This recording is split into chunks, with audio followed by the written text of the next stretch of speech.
Segura aqui, ó. Segura aqui. Vai, ó. Não, não, não, vamos fazer aqui, fica baixado. Segura aqui. Segura aqui. Segura aqui, segura aqui. É, segura. Aí, segura aí. Segura, vai. Segura aí, ó. Segura aí. Sai, pega alguém. Segura aqui, ó. Joga, vamos fazer isso aqui pra trás.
identidade, né? Hoje que a visualização é uma estrutura. Mas a visualização sem essência, ela não é nada. Eu não consigo ficar no vídeo. Igual assim, eu falei, eu fiz.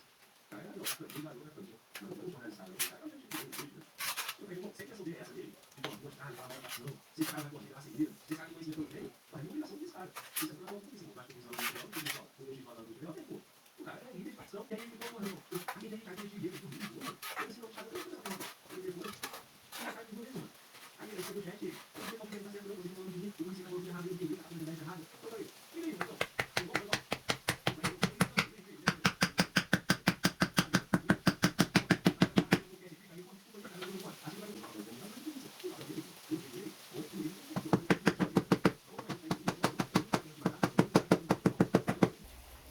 De um lado, tem um cara chamado Soliano, Roberto Soliano, que é um dele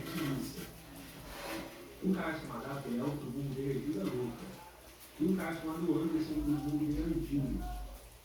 Esses três caras foram decretados um comando do PCC. Decretado é o seguinte: esse cara vai fazer parte da ação, tem que matar ele. Olha isso. Dentro da liderança teve um rastro.